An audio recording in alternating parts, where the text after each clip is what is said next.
Shalom à tous. Ceci est la deuxième vidéo d'une série de cours appelée Gouvernement de la Torah. Ces enseignements seront utiles à tous ceux qui souhaitent construire le royaume de Yeshua, mais de façon organisée et biblique. Commençons donc dès maintenant. Alors pour comprendre comment nous devons nous organiser aujourd'hui dans le corps de Yeshua, nous allons devoir comprendre l'historique de la structure des gouvernements successifs en Israël. Il existe trois rôles principaux en Israël. Vous avez le roi, qui est le chef de l'armée physique. Vous avez le prêtre, qui est le chef de l'armée spirituelle.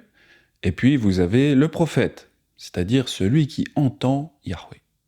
En général, le prophète, il sert d'oreille à Israël, informant le peuple de ce que dit Yahweh. Le prêtre, quant à lui, représente la bouche d'Israël et intercède en faveur du peuple. Le roi, par contre, il représente les mains et les pieds d'Israël, ordonnant, organisant et conduisant le peuple à la victoire dans les guerres de Yahweh. Mais au commencement, au début, il n'en était pas ainsi. Au début, il n'y avait ni roi, ni prêtre officiel. Adam servait de roi, c'est-à-dire de chef, et ses fils offraient des sacrifices. Au bout de quelque temps, Caïn fit à Yahweh une offrande des fruits de la terre, et Ével, de son côté, en fit une des premiers-nés de son troupeau et de leur graisse. Yahweh porta un regard favorable sur Ével et sur son offrande.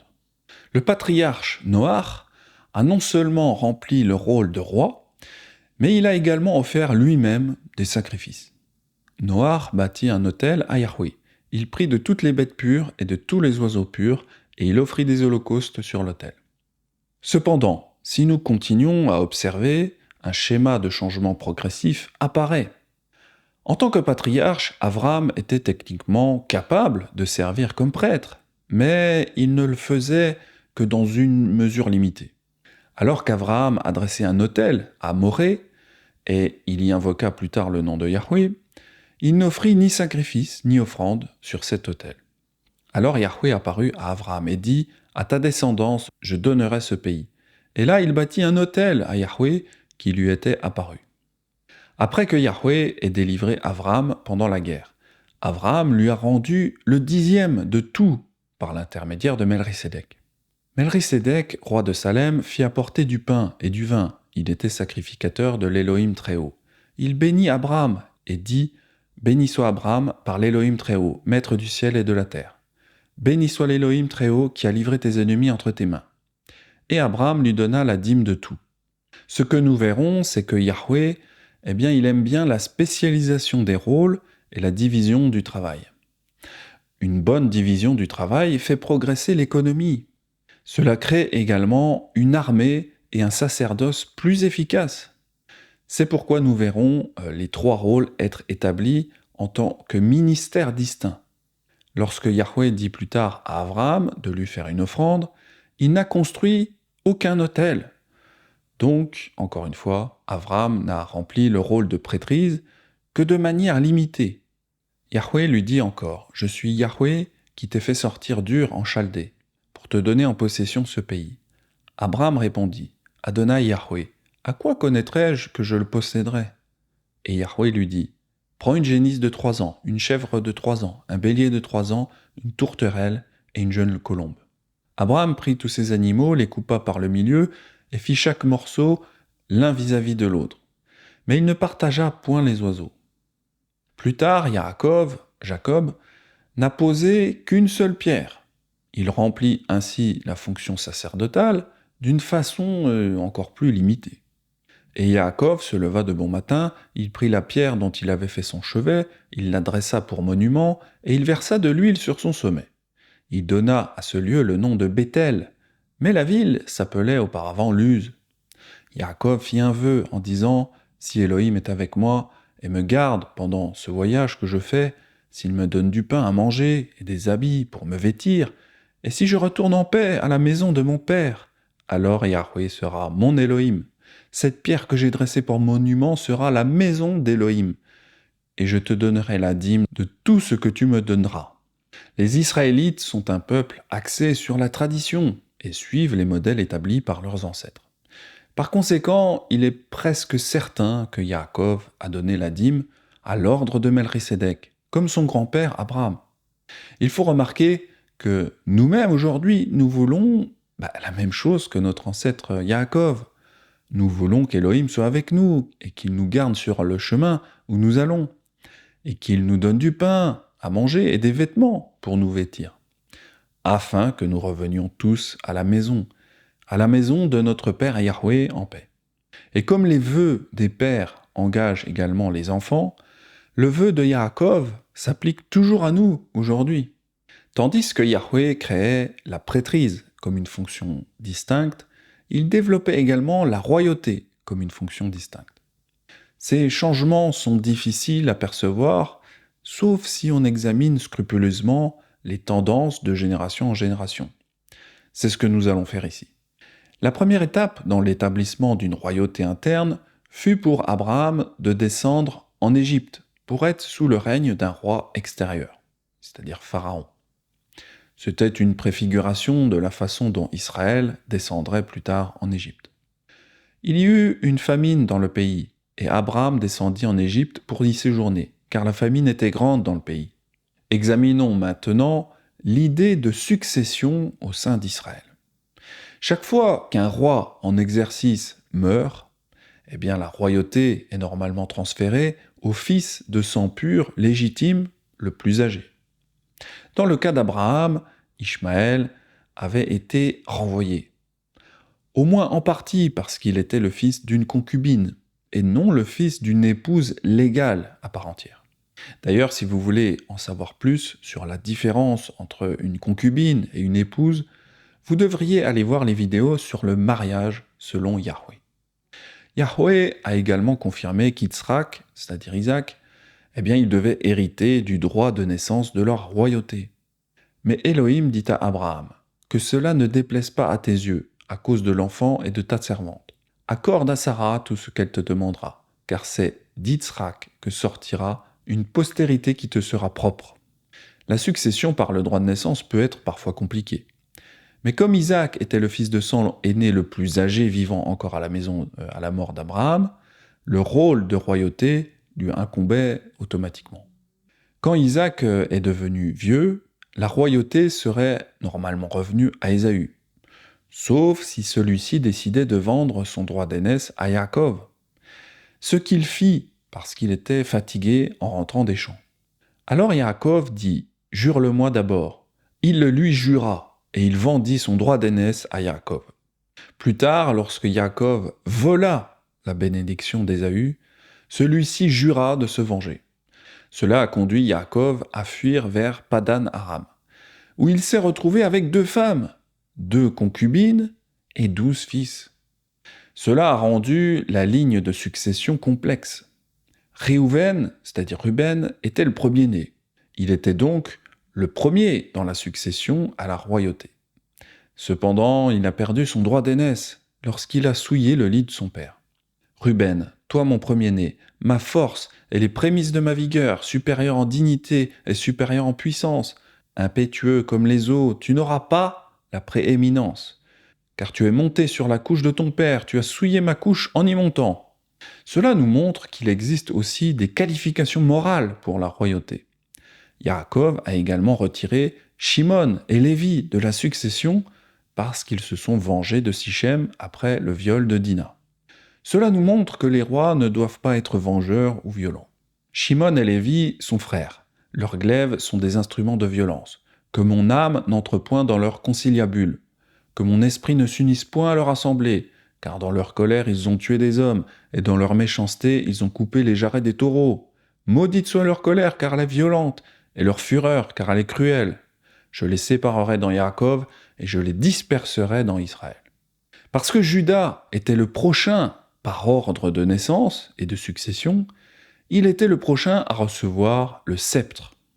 Le sceptre ne s'éloignera point de Juda, ni le bâton souverain d'entre ses pieds, jusqu'à ce que vienne le Shilo, et que les peuples lui obéissent. Le sceptre symbolise le droit du roi à gouverner. Yaakov a prophétisé que le sceptre ne quitterait pas la lignée de Juda. jusqu'à ce que le Shiloh, c'est-à-dire le Messie, vienne. Moment auquel le sceptre ira vers lui. Alors vous vous en doutez bien, on en reparlera dans les chapitres suivants. Le Deutéronome montre pourquoi le fils de Léa, et non celui de Rachel, devait hériter du statut de premier-né, et donc de royauté. Si un homme qui a deux femmes aime l'une et n'aime pas l'autre, et s'il en a eu des fils dont le premier-né soit de la femme qu'il n'aime pas, il ne pourra point, quand il partagera son bien entre ses fils, reconnaître comme premier-né le fils de celle qu'il aime, à la place du fils de celle qu'il n'aime pas, et qui est le premier-né. Mais il reconnaîtra pour premier-né le fils de celle qu'il n'aime pas, et lui donnera sur son bien une portion double, car ce fils est les prémices de sa vigueur, le droit d'aînesse lui appartient. Bien que le droit d'aînesse revienne légalement à Juda, Israël était toujours en mesure de donner une bénédiction spéciale à Yosef, le fils aîné de Rachel. Et parce que Yosef était favorisé, les autres fils étaient jaloux et cherchaient à le tuer. Ils se dirent l'un à l'autre, « Voici le faiseur de songes qui arrive. Venez maintenant, tuons-le et jetons-le dans une des citernes. Nous dirons qu'une bête féroce l'a dévoré, et nous verrons ce que deviendront ses songes. » Pourtant, Yosef a été sauvé de l'effusion du sang, parce qu'il a été vendu comme esclave en Égypte. Il est intéressant de noter qu'il devint plus tard une sorte de roi en Égypte, puisqu'il régna sur tout le monde. « Je t'établis sur ma maison, et tout mon peuple obéira à tes ordres. Le trône seul m'élèvera au-dessus de toi. » Pharaon dit à Yosef, « Vois, je te donne le commandement de tout le pays d'Égypte. » Pharaon ôta son anneau de la main et le mit à la main de Yosef. Il le revêtit d'habits de fin lin et lui mit un collier d'or au cou. Yahweh fait toujours tout pour une raison. Il envoya Yosef en avant pour subvenir aux besoins de tous ses frères lors de la grande famine à venir. « Tu habiteras dans le pays de Goshen, et tu seras près de moi, toi, tes fils, et les fils de tes fils, tes brebis et tes bœufs, et tout ce qui est à toi. Là je te nourrirai, car il y aura encore 5 années de famine, et ainsi tu ne périras point, toi, ta maison, et tout ce qui est à toi. » Yahweh a fait passer progressivement Israël d'un régime patriarcal à un gouvernement royal.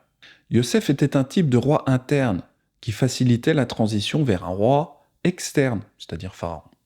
Bien que ce Pharaon ait été doux envers Israël à cause de Yosef, plus tard, un nouveau roi surgit, qui ne connaissait pas Yosef. Il s'éleva sur l'Égypte un nouveau roi, qui n'avait point connu Yosef. Ce nouveau roi extérieur a rendu la vie des Israélites amère par son esclavage et sa rigueur. Ils leur rendirent la vie amère par de rudes travaux en argile et en briques, et par tous les ouvrages des champs, et c'était avec cruauté qu'il leur imposait toutes ces charges. Pharaon était un tyran, mais son règne maintenait la cohésion d'Israël, alors qu'il passait du patriarcat à la royauté.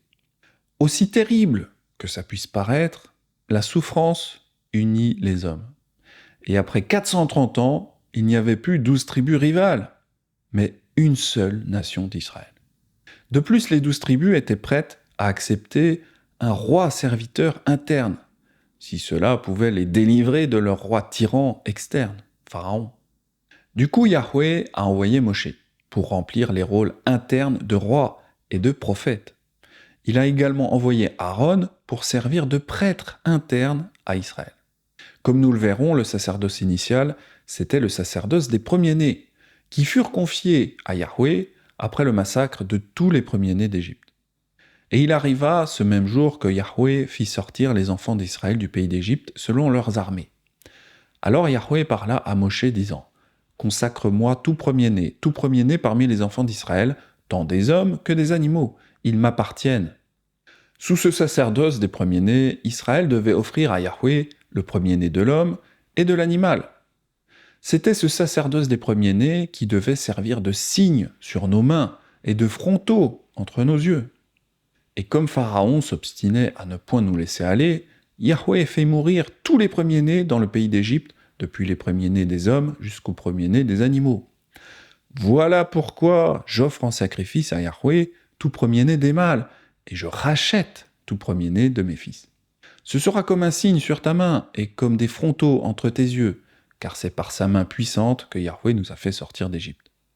C'est vrai qu'il y a beaucoup de gens qui considèrent ce commandement de façon littérale et attachent des boîtes de commandements sur leur front et sur leurs bras. Mais nous voyons encore une fois ici que ce n'est pas à prendre au pied de la lettre. Car évidemment, on ne va pas attacher les premiers-nés sur notre tête ou sur nos mains. N'hésitez pas à aller voir la vidéo sur le sujet des téphilines pour sortir des ordonnances rabbiniques. Dans Exode 19, Yahweh a promis que si Israël obéissait à sa voix et respectait son alliance, qui comprenait les sacrifices pour acheter les premiers-nés, il serait un royaume de prêtres et une nation à part pour lui. Maintenant, si vous écoutez ma voix et si vous gardez mon alliance, vous m'appartiendrez entre tous les peuples, car toute la terre est à moi. Vous serez pour moi un royaume de sacrificateurs et une nation sainte. Voilà les paroles que tu diras aux enfants d'Israël. Certains pensent que tous les hommes devaient être prêtres. Cependant, ce n'est pas exact, car Yahweh fait la distinction entre le peuple et le sacerdoce dans ces deux versets.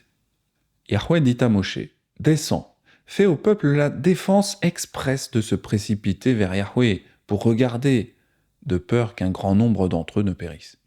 Que les sacrificateurs qui s'approchent de Yahweh se sanctifient aussi, de peur que Yahweh ne les frappe de mort. Mais alors, que signifie « vous serez pour moi un royaume de sacrificateurs et une nation sainte » si tous les hommes n'étaient pas des sacrificateurs?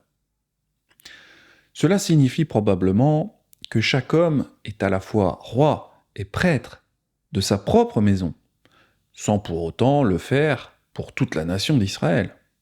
Autrement dit, un homme a le pouvoir d'entraîner sa famille à entendre et à obéir à la voix et au commandement de Yahweh. Alors juste une petite remarque en aparté, nous voyons tous que l'Occident démocratique continue de se détourner de Yahweh et continue d'élire de nouveaux rois qui ne connaissent pas Yosef. L'autorité de chaque homme, en tant que roi et prêtre de sa maison, est progressivement supprimée par l'État. On le voit tristement en France, car l'État se considère au-dessus des parents en termes d'éducation, notamment l'éducation sexuelle dès le plus jeune âge.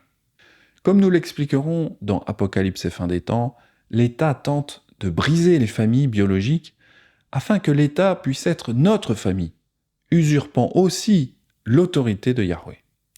Voilà, fin de l'aparté. Repartons maintenant dans l'étude.